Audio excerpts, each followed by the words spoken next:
Okay, as you can see, it is still cold as hell out here. It's about 12 degrees today, but I did get bundled up, came outside, scraped the ice off my table to my vise, and then over to my little stop block so I can do some planing. And I'm not actually working on a project. It's the first time I've worked with hardwood like cherry.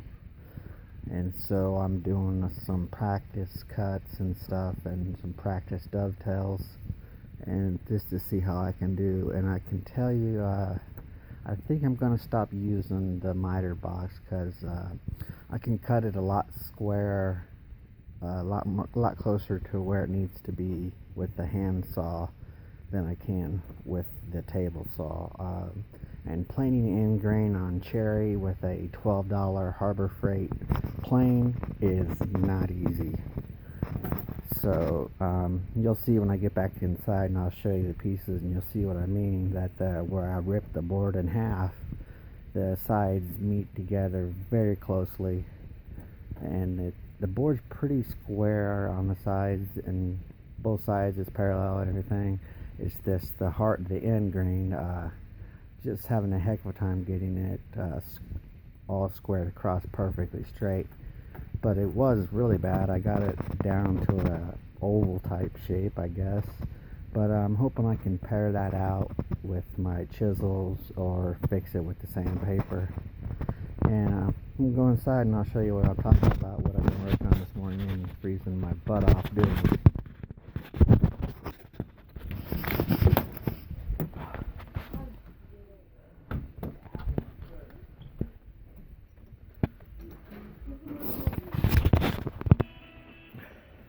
Okay, I'm back inside now. Like I say, here's my little piece of junk Harbor Freight plane. Very hard to sharpen. It planes pretty good on the side grain, but not on the end grain.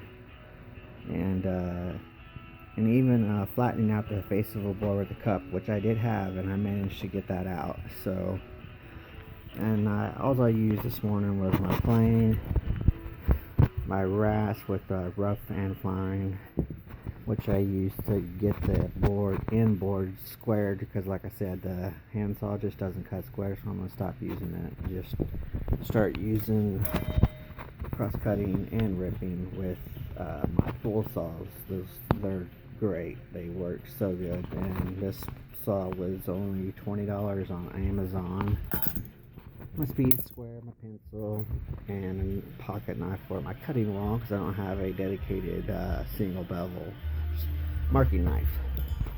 Okay, here are the two pieces that I was working on, and I ripped these two by hand. Let me see if I can show you. Okay, see, so the seams are fairly the seams are fairly close to matching up.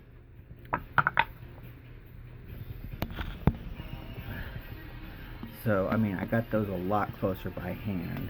Now look, compared to the ends, which you see quite a bit of gap, because I'm having a really hard time planing that end grain, and it's not much better the other direction.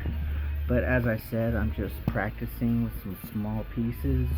I'm just going to go ahead and flatten that with some sandpaper, or pare it down with my chisels, because these are my actual pieces that I already cut for the project that I'm working on. And this 12-foot 4/4 6.5-inch wide piece of cherry cost me $40, so I don't want to use too much of it. So I'm just cutting off little pieces like